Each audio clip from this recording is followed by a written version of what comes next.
A wedding photo from 1905 seemed happy until the bride revealed a secret in the mirror's reflection. Have you ever looked at an old photograph and felt like something wasn't quite right? Today we're diving into a mysterious wedding photo from 1905 that appeared to capture pure joy and celebration. But hidden within its reflection lies a secret that would shock anyone who discovered it. What started as a routine estate sale find became one of the most intriguing photographic mysteries of the early 20th century. If you're enjoying this content, don't forget to hit that like button. It really helps the channel grow. And speaking of growth, I'm also developing another channel focused on historical mysteries, so make sure to check that out too if you love this type of content. The autumn air in Salem, Massachusetts, carried the crisp scent of fallen leaves as Margaret Chen, a 34-year-old antique dealer from Boston, walked through the cluttered rooms of the Whitmore estate sale. It was October 2019, and she had driven the hour north, hoping to find unique pieces for her shop, timeless treasures located in the historic North End. The Whitmore family had been prominent in Salem since the 1800s, owning several textile mills that employed much of the town during its industrial heyday. Now, with the last family member having passed away at 97, their Victorian mansion was being cleared out, its contents spread across tables and displayed on makeshift stands throughout the grand home. Margaret had always been drawn to photographs. There was something about capturing a moment in time that fascinated her, the way a single image could tell an entire story, preserve emotions, and connect us to people long gone. As she browsed through boxes of family memorabilia, her trained eye quickly sorted through the usual collection of vacation snapshots, school portraits, and holiday gatherings. Then she saw it. Nestled between a stack of 1940s family Christmas cards and a leather-bound photo album, there was a formal wedding photograph mounted on thick cardboard backing. The edges were slightly yellowed with age, and the photographer's embossed mark in the bottom right corner read, Henderson Studios, Salem, Mass, 1905. The photograph showed what appeared to be a typical Edwardian wedding scene. The bride, a young woman who couldn't have been more than 20, stood radiant in an elaborate white dress with intricate lace detailing and a high neckline characteristic of the era. Her dark hair was swept up in an elegant Gibson girl style, adorned with small white flowers. Beside her stood the groom, a distinguished man in his early 30s, wearing a formal black suit with a white bow tie and boutonniere. What struck Margaret immediately was the sheer joy captured in their faces. The bride's smile was genuine and bright, her eyes sparkling with what seemed to be pure happiness. The groom gazed at his new wife with obvious adoration. Behind them stood what appeared to be wedding party members and family. Women in their finest dresses with elaborate hats, men in dark suits, all looking pleased and celebratory. The setting was clearly the main parlor of a well-appointed home, probably the bride's family residence, as was customary for weddings of that era. Heavy drapes framed tall windows, and expensive furniture created an elegant backdrop. But what caught Margaret's attention wasn't just the formal composition or the period clothing. It was something in the background that made her look closer. Behind the wedding party, positioned against the far wall, stood an ornate mirror with an elaborate gilded frame. The mirror was partially visible in the photograph, and like all mirrors, it reflected the scene back toward the camera. Most people viewing the photo would naturally focus on the happy couple in the foreground. But Margaret had learned through years of examining old photographs that the most interesting details were often hidden in the periphery. She purchased the photograph for 15s, along with several other items, and didn't think much more about it until she returned to her Boston shop that evening. If you're enjoying this story so far, don't forget to hit that like button and subscribe to the channel. It really helps me continue creating this content. It wasn't until Margaret was cataloging her purchases under the bright LED lights of her workshop that she truly studied the wedding photo. She used a magnifying glass, a tool she employed regularly when examining antique items for authenticity and condition.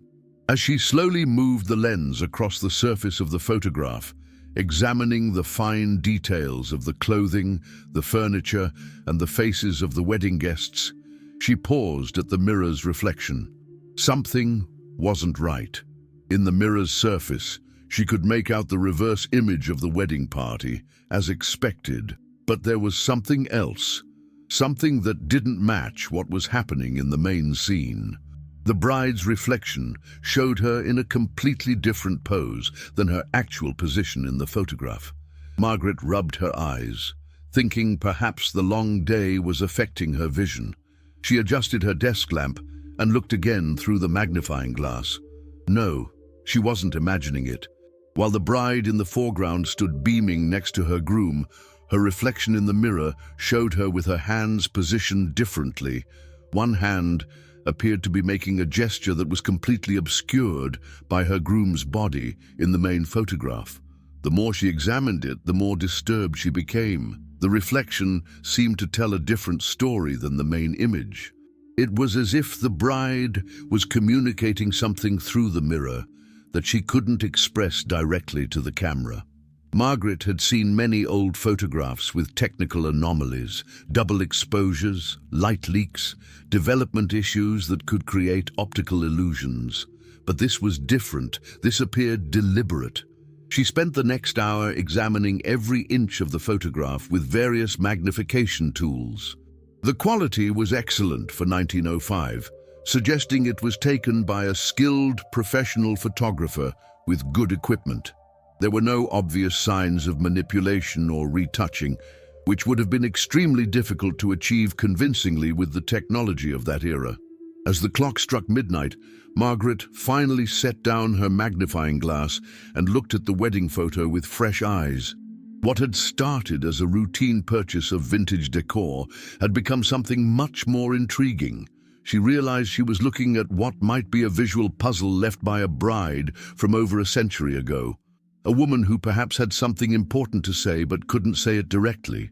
The question that kept her awake that night was simple but haunting. What was the bride trying to communicate through that mirror's reflection, and why did she feel the need to hide her message? Margaret couldn't shake her fascination with the mysterious wedding photograph. Over her morning coffee, she found herself staring at it again, the magnifying glass never far from her hand.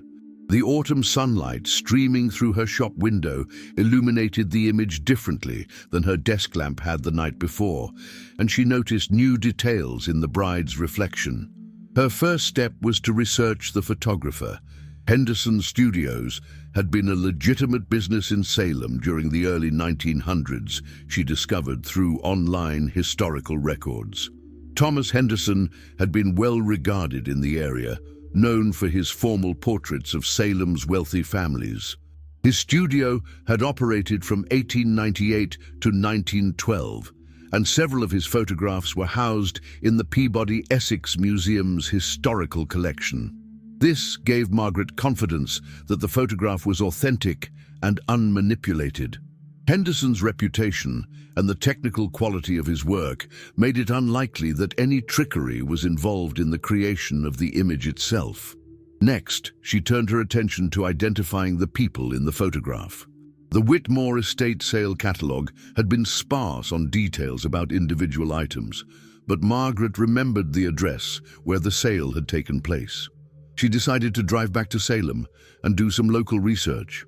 The Salem Historical Society occupied a beautiful brick building on Chestnut Street, just a few blocks from the famous House of Seven Gables. Margaret introduced herself to Dorothy Walsh, the Society's head librarian, a woman in her 60s who had lived in Salem her entire life and seemed to know every family's history. The Whitmores. Oh yes, they were quite prominent, Dorothy said, adjusting her glasses as she pulled out several thick binders. The family made their fortune in textile manufacturing. They had mills here in Salem and also down in Lowell. Very successful until the industry started moving south in the 1920s. Margaret showed Dorothy the wedding photograph, and the librarian's eyes immediately brightened with recognition. "Oh my, this looks like it could be Eleanor Whitmore's wedding. She would have been about the right age in 1905. Let me check our records." Dorothy disappeared into the archive room and returned 20 minutes later with a manila folder containing newspaper clippings, family documents, and genealogical charts. "Here we are," Dorothy said, spreading the materials across a wooden table. "Eleanor Catherine Whitmore married Jonathan Marcus Prescott on June 15, 1905. It was quite the society event. The Salem Evening News covered it extensively." Margaret examined the yellowed newspaper clipping dated June 16, 1905. The headline read, "Whitmore Prescott Wedding Celebrated in Grand Style," and included a detailed description of the ceremony, which had taken place in the Whitmore family's Federal Street mansion, the same house where Margaret had attended the estate sale. According to the newspaper account, Eleanor was 19 years old, the daughter of textile magnate William Whitmore. Jonathan Prescott, 32, was described as a successful businessman from Boston who had recently moved to Salem to establish a branch of his family's shipping company. It says here that over 150 guests attended the reception, Margaret noted, reading from the article. The ceremony was performed by Reverend Adams of the First Church, and the bride wore her mother's wedding dress, which had been altered with the latest French lace. Dorothy nodded, following along. The Whitmores spared no expense. "Look here." She pointed to another section of the article. It mentions that Henderson Studios was commissioned to photograph the wedding, which confirms this is likely one of those official portraits. But as Margaret continued reading, she found something that made her pause. Buried in the social details was a single sentence that seemed oddly placed. "The bride appeared radiant despite the challenging circumstances surrounding the engagement." "It was odd. What do you think that means?" Margaret asked Dorothy. "Challenging circumstances?" Dorothy frowned, adjusting her glasses again. "That's unusual language for a wedding announcement. Society pages of that era typically only mention positive details. Let me see if we have any other records from that time period. Leave a comment below and let me know what you think about this story so far." The two women spent the next 2 hours combing through Salem's historical records. They found property deeds, business licenses, and tax records that painted a picture of both families' financial situations. The Whitmores were indeed wealthy, but Margaret noticed something interesting in the documents from 1904 and early 1905. "Look at this," she said, pointing to a series of legal documents. "There are several mortgage liens filed against Whitmore properties in the months leading up to the wedding, and here's a record of him selling off some of his mill equipment." Dorothy studied the papers carefully. It appears William Whitmore may have been experiencing financial difficulties. That's not uncommon for that period. There was a recession in 1904 that affected many New England manufacturers. Margaret felt pieces of a puzzle beginning to form in her mind. So, potentially, Eleanor's marriage to Jonathan Prescott wasn't just a love match. It might have been a business arrangement to help save her family's fortunes. That was certainly common practice, Dorothy confirmed. Wealthy families often arranged marriages to consolidate resources or secure financial stability. The shipping business was very profitable then, and the Prescotts had established trade routes along the eastern seaboard. As the afternoon wore on, Margaret and Dorothy discovered more intriguing details. Jonathan Prescott had been married before. His first wife had died in 1902 from tuberculosis, leaving him childless. He was significantly older than Eleanor and had been actively seeking a new wife, according to social correspondence they found in the Historical Society's collection. "Here's something interesting," Dorothy said, holding up a letter from June 1905. "This is correspondence between two Salem Society ladies, and it mentions concerns about Eleanor's happiness. Listen to this. Young Eleanor puts on a brave face, but those close to the family worry that her heart lies elsewhere. The engagement was announced so suddenly that many questioned whether sufficient time had been given for proper courtship. Margaret felt her pulse quicken. This was exactly the type of context that might explain why a bride would feel compelled to send a hidden message through a mirror's reflection on her wedding day. "Is there any record of what happened to Eleanor after the wedding?" Margaret asked. Dorothy flipped through more papers. The newspaper mentions them occasionally in the following years. They had 2 children, a son born in 1906 and a daughter in 1908. Jonathan's business prospered, and they appeared frequently at Salem's social events. But she paused, reading more carefully. There's something here from 1911, a brief mention that Eleanor Prescott had taken an extended trip to visit relatives in California for her health. Margaret looked up from her notes. Her health? Was she ill? It's hard to say. That was often coded language used when wealthy women needed time away from their families for various reasons. Depression, marital difficulties, or sometimes even affairs, were often described as health issues, requiring rest and recuperation. As the Salem Historical Society prepared to close for the day, Margaret had filled several pages with notes and had photocopies of the most relevant documents. She now had a much clearer picture of Eleanor Whitmore Prescott's circumstances on her wedding day in 1905. The bride had been young, possibly married more for financial security than love, to an older widower who represented her family's salvation from financial ruin.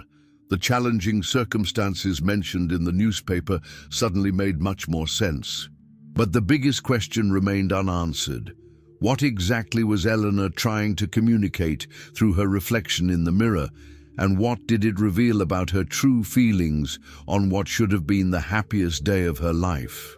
Back in her Boston shop that evening, Margaret spread all her research materials across her workbench alongside the wedding photograph. The historical context she'd uncovered in Salem had transformed her understanding of the image, but she still needed to decode what Eleanor's reflection was actually showing. Under her strongest magnifying glass, and with the help of a digital scanner that could enhance contrast and brightness, Margaret began a methodical examination of the mirror's surface. The reflection was small and partially obscured, but modern technology could reveal details that would have been invisible to viewers in 1905. As she adjusted the digital enhancement settings on her computer, Eleanor's reflected image became clearer. The bride's hand positioning, which had initially caught Margaret's attention, was now unmistakable. Eleanor's left hand, hidden behind her groom's body in the main photograph, was positioned at her waist in the reflection. But it wasn't just resting there casually. Eleanor was spelling out letters with her fingers. Margaret's heart raced as she realized what she was seeing. The bride was using a form of manual alphabet, a precursor to modern American Sign Language that was taught in schools for the deaf in the early 1900s. Margaret had encountered references to this historical communication method during her years of dealing with antique educational materials. Working slowly and carefully, Margaret began to decipher the letter formation. Eleanor's hand position in the reflection clearly showed the letter H. But was there more? Margaret spent hours studying every pixel of the reflection, using different enhancement techniques to bring out subtle details. The photograph had been taken at the exact moment Eleanor was forming the letter, but the limitations of 1905 photography meant that any movement would have created blur. However, by examining the shadows and slight variations in hand position, Margaret began to see evidence of a sequence.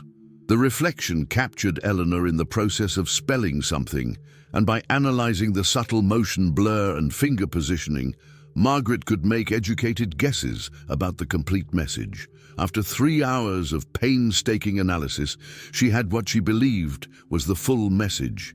Help me. If you're finding this investigation as fascinating as I am, don't forget to like this video and subscribe to the channel for more historical mysteries. The implications hit Margaret like a physical blow. Eleanor Whitmore, smiling radiantly for the camera on her wedding day, had simultaneously been silently pleading for help through her reflection in the mirror.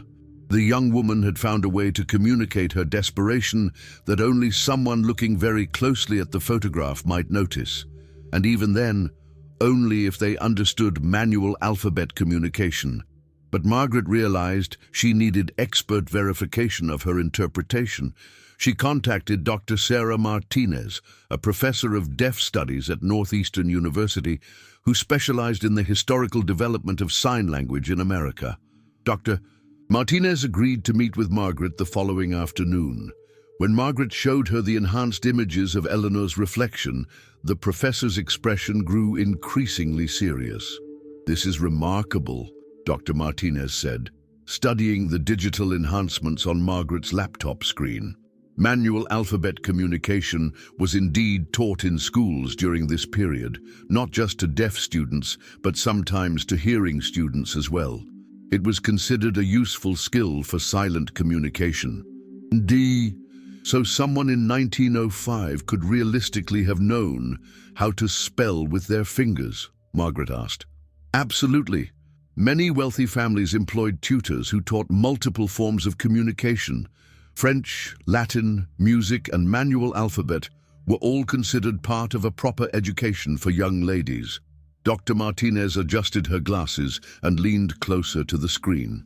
Based on the hand positioning you've enhanced here, I would agree with your interpretation. This does appear to spell, "help me." Margaret felt a chill run down her spine. Here was confirmation that Eleanor Prescott had indeed been communicating a desperate plea on what was supposed to be the happiest day of her life. Dr. Martinez continued her analysis. What makes this particularly poignant is the deliberate nature of it.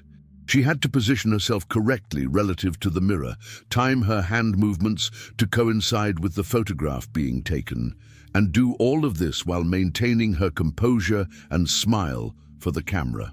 This required incredible presence of mind and courage. But why use this method? Margaret asked. Why not just refuse to marry him or speak up? You have to understand the social constraints of 1905, Dr. Martinez explained. Young women, especially from wealthy families facing financial crisis, had very limited options. Arranged marriages for economic benefit were common and expected. Speaking out against such an arrangement could bring shame to her entire family and potentially make their financial situation even worse. Margaret thought about Eleanor's father's debts and the mortgage liens she'd discovered in Salem. So Eleanor might have felt she had no choice but to go through with the wedding. Exactly. But she was intelligent enough to create a record of her true feelings.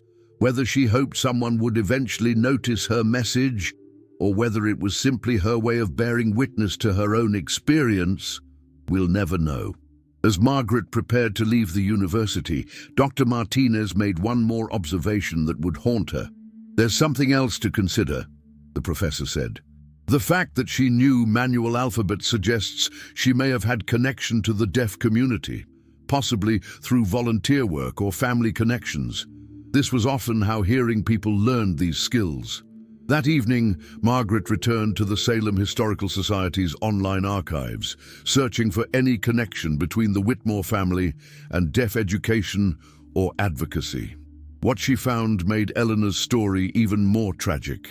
The Whitmore family had been donors to the Clark School for the Deaf in Northampton, Massachusetts. Records showed that Eleanor herself had volunteered there as a teenager, teaching manual alphabet to younger deaf students. She had learned the communication method, not out of idle curiosity, but through her work with children who depended on it for their primary communication. The irony was devastating. Eleanor had spent her teenage years helping deaf children find their voice and communicate their needs, only to find herself silenced by social expectations on her own wedding day, reduced to spelling out her desperation in a mirror's reflection. Margaret sat in her shop that night, staring at Eleanor's photograph with new understanding. The bright smile that had initially struck her as pure joy now seemed heartbreakingly brave. Eleanor Whitmore Prescott had been trapped by circumstances beyond her control, but she had found a way to speak her truth for anyone wise enough to look closely and compassionate enough to listen. The question that remained was, what had happened to Eleanor after her wedding day? Had anyone at the time noticed her hidden message? And what could Margaret do with this knowledge more than a century later? Margaret couldn't let Eleanor's story end with just the discovery of the hidden message. She felt a responsibility to understand what had happened to this young woman who had been brave enough to ask for help in the only way she could. The next morning, she returned to Salem with a renewed sense of purpose. Dorothy Walsh at the Salem Historical Society had become invested in the mystery as well.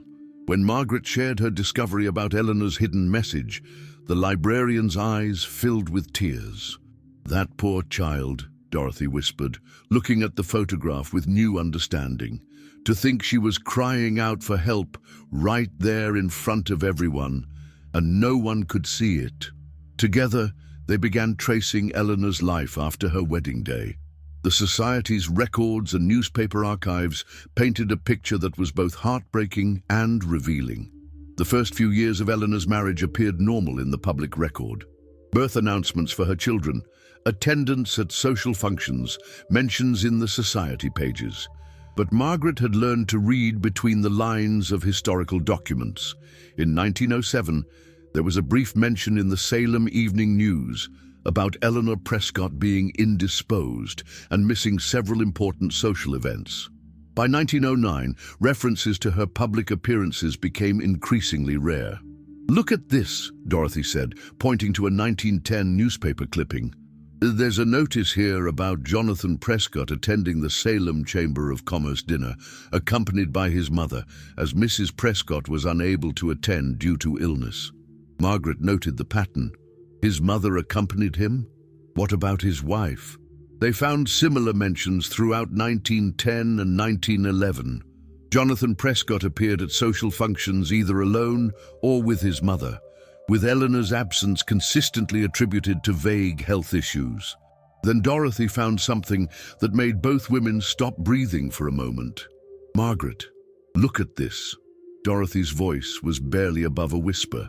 She held a small newspaper clipping from August 1911. The headline read, "Local Woman Dies in California Sanitarium." The brief article explained that Eleanor Catherine Prescott, 25, wife of Salem businessman Jonathan Prescott, had died at a private sanitarium in Pasadena, California, where she had been receiving treatment for nervous exhaustion for the past 6 months. "Nervous exhaustion," Margaret repeated. That was the Victorian term for what we might now call depression or anxiety. Dorothy nodded grimly. Or sometimes it was used to describe women who were simply unhappy with their circumstances and were sent away by their families to recover. The more they researched, the darker Eleanor's story became. Medical records from that era were private, but they found correspondence in the Prescott family papers that Dorothy had accessed through the Historical Society's connections with other New England archives. A letter from Jonathan Prescott to his brother, dated March 1911, provided chilling insight. "Eleanor has become increasingly difficult to manage. Her melancholy moods and refusal to participate in social obligations have become an embarrassment to the family. The doctors in California assure me that the rest cure and separation from familiar surroundings will restore her to proper spirits." Margaret felt sick reading this. He sent her away because she was unhappy. "It was legal," Dorothy explained sadly. Husbands had complete authority over their wives' medical treatment. If a woman was deemed hysterical or suffering from nervous disorders, she could be committed to an institution on her husband's word alone. They continued searching and found more letters between Jonathan and the sanitarium staff. Eleanor had been at the facility for 8 months before her death. The official cause was listed as heart failure brought on by nervous exhaustion, but Margaret suspected the truth was far more complex. Don't forget to leave a comment and let me know what you're thinking about Eleanor's story. Margaret's investigation took an unexpected turn when Dorothy remembered something from her decades of working with Salem's historical records. "You know, there might be someone still alive who knew about this family," Dorothy said thoughtfully. "Mrs. Helen Morrison. She's 94 now, lives at the Willows nursing home. Her grandmother was Eleanor's cousin. Helen grew up hearing family stories." The next day, Margaret visited the Willows of Salem, a well-maintained nursing facility just outside the downtown historic district. Helen Morrison was sharp and alert despite her advanced age, and when Margaret mentioned Eleanor Prescott's name, the elderly woman's expression immediately grew serious. "Oh, Eleanor," Helen said, settling back in her chair by the window. "My grandmother used to talk about her all the time. Such a tragedy." Helen's grandmother, Catherine Walsh, Dorothy's great-aunt, they discovered, had been Eleanor's closest friend and confidant. Through family stories passed down through 3 generations, Margaret learned details that no historical record could provide. "Grandmother said Eleanor never wanted to marry Jonathan Prescott," Helen explained. "She was in love with someone else, a young man named Thomas, who worked as a teacher at the deaf school where Eleanor volunteered. But Thomas had no money, and Eleanor's father was desperate to save the family business." Margaret's heart ached as Helen continued the story. "Eleanor confided in my grandmother that she felt like she was being sold to save her family.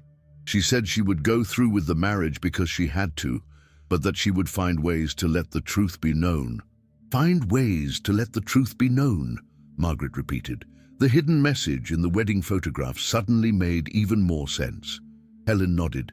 "Grandmother said Eleanor was very clever and very brave.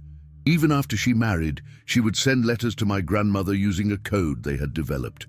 She would write normal-seeming letters about social events and household matters, but the first letter of each sentence would spell out words." "What kind of words?" Helen's eyes grew sad. "Words like unhappy and trapped and lonely. Grandmother saved some of those letters for years, but they were lost in a house fire in the 1940s. What about her death in California?" Helen was quiet for a long moment. Grandmother never believed the official story. She said Eleanor's last coded letter arrived just 2 weeks before news of her death. It spelled out goodbye. Grandmother always believed Eleanor had, well, that she had taken control of the only choice she had left. Margaret sat in silence, processing the implications. Eleanor Prescott hadn't died of heart failure or nervous exhaustion.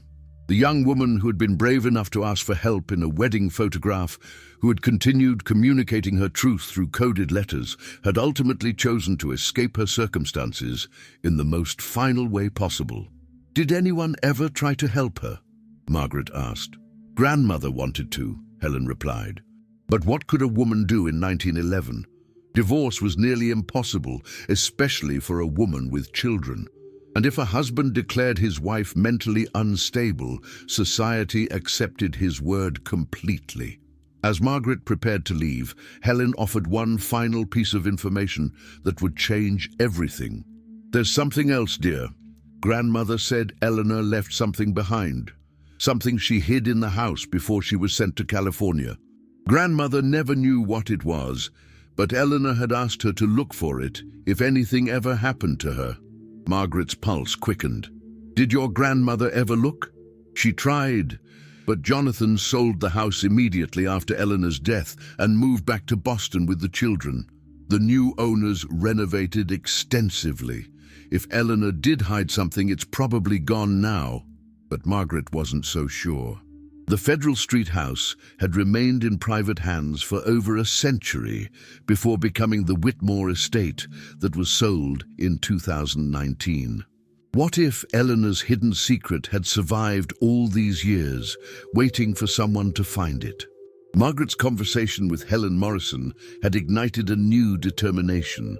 If Eleanor had hidden something in the Federal Street house, and if that house was the same property where Margaret had attended the estate sale, there might still be a chance to find whatever Eleanor had left behind. The problem was that the house had been sold after the estate sale, and Margaret had no idea who the new owners were or whether they would allow her to search the property. She decided to start with the real estate agent who had handled the sale.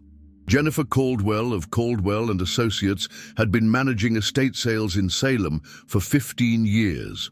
When Margaret called and explained her research into the house's history, Jennifer was immediately intrigued. "That Federal Street property has such a fascinating history," Jennifer said over the phone. "The new owners are actually a young couple from California who specifically bought it because they love old homes with stories.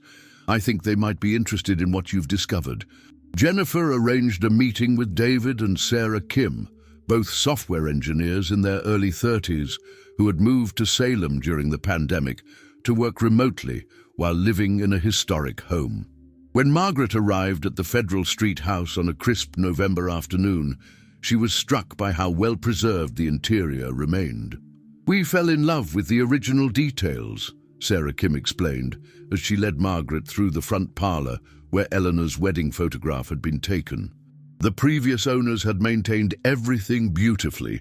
We've only made minor updates for modern living." Margaret showed the couple the wedding photograph and shared Eleanor's story. Both David and Sarah were visibly moved by the tragedy and immediately agreed to help search for whatever Eleanor might have hidden. "Where do you think someone in 1911 would hide something they wanted preserved but kept secret?" David asked.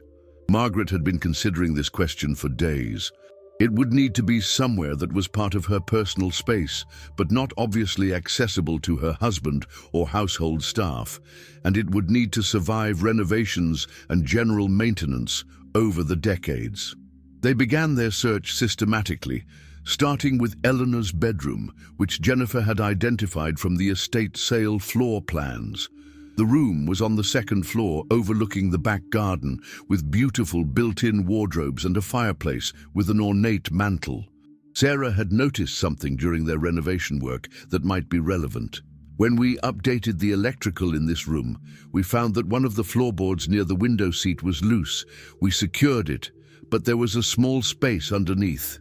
Margaret's heart raced. "Can we look at that area again?" David retrieved his tools and carefully pried up the floorboard Sarah had mentioned.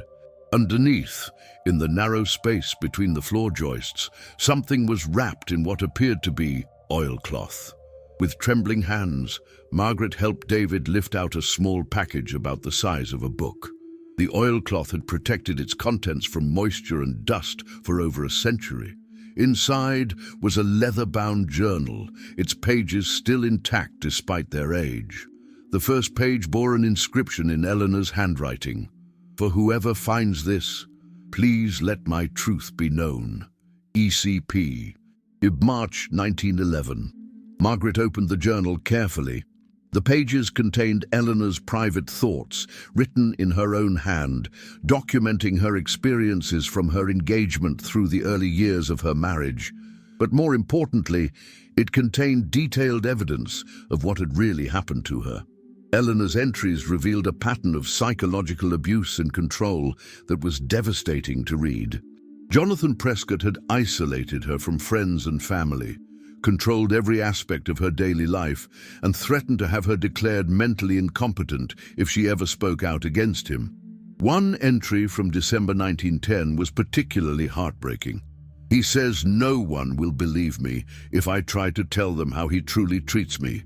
He is charming and respected in public, while I am considered fragile and emotional.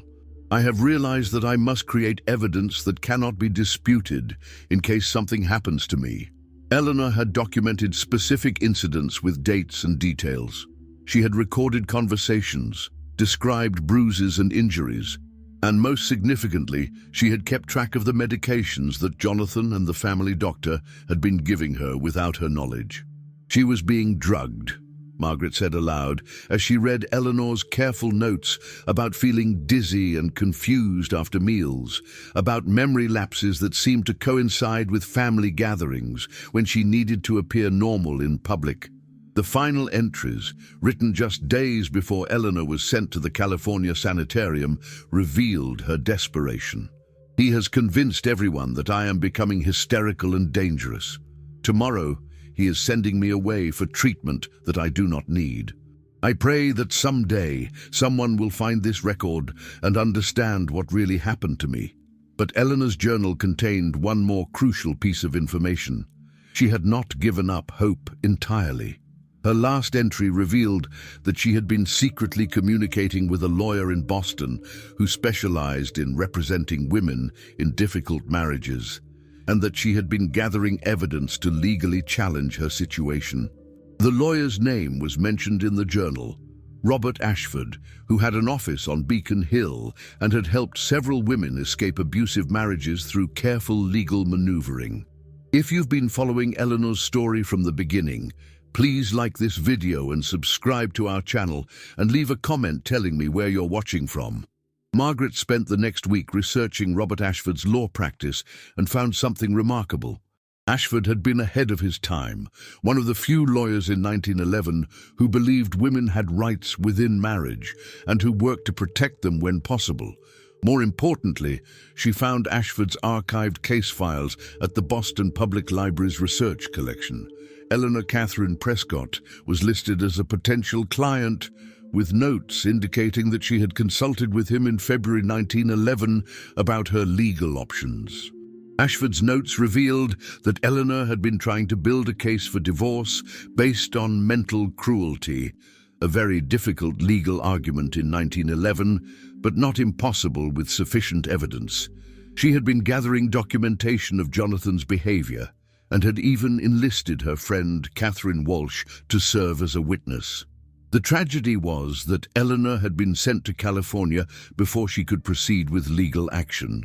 Ashford's final note on her file, dated August 1911, simply read, "Client deceased, case closed." Margaret realized that Eleanor's story was not just about a woman trapped by social conventions. It was about a woman who had been fighting for her freedom and who might have succeeded if she had lived long enough to see her plan through. Armed with Eleanor's journal and the corroborating evidence from Ashford's files, Margaret knew she had a responsibility to ensure Eleanor's truth was finally told. She contacted Dr. Martinez from Northeastern University, Dorothy Walsh from the Salem Historical Society, and several others who had become invested in Eleanor's story. Together, they organized a presentation at the Salem Historical Society that drew over 200 people. Margaret told Eleanor's complete story, from the hidden message in the wedding photograph to the journal that revealed the full extent of what she had endured. The response was overwhelming. Local newspapers covered the story, and Margaret was contacted by historians, women's rights advocates, and descendants of other families from the same era who had similar stories to tell. Most meaningfully, Helen Morrison, now 95, attended the presentation. After Margaret finished speaking, Helen stood and addressed the crowd with a strong, clear voice. "Eleanor Prescott was my family, and for over a century, we've carried the sadness of not being able to help her. Today, Margaret has given Eleanor what she always deserved, the chance to have her voice heard and her truth believed. This is how we honor the women who came before us and how we ensure that their sacrifices were not in vain." And Dean, as Margaret packed up the wedding photograph that had started her investigation, she reflected on everything Eleanor's hidden message had revealed. One young woman's courage to ask for help, even silently, had ultimately led to a truth that could educate and inspire people more than a century later. Eleanor's story had been preserved not just in that moment, captured by Henderson Studios in 1905, but in every document she had carefully saved, every coded letter she had written, and every brave decision she had made to resist the circumstances that confined her. The wedding photograph now hangs in the Salem Historical Society, accompanied by Eleanor's journal and a detailed account of Margaret's investigation. Visitors can read Eleanor's story and see both her public smile and her hidden plea for help, understanding both the tragedy of her situation and the courage of her resistance. If you enjoyed this story about Eleanor and Margaret's investigation, Please leave a comment below and let me know what you thought. I'd love to hear from you and know where in the world you're listening from. Which part of the story affected you most? If you haven't subscribed yet, please consider subscribing and hitting the notification bell so you don't miss our upcoming videos exploring more historical mysteries and hidden stories. There are so many incredible tales waiting to be discovered in old photographs, letters, and documents, and I can't wait to share them with you. What other historical mysteries would you like to see us investigate?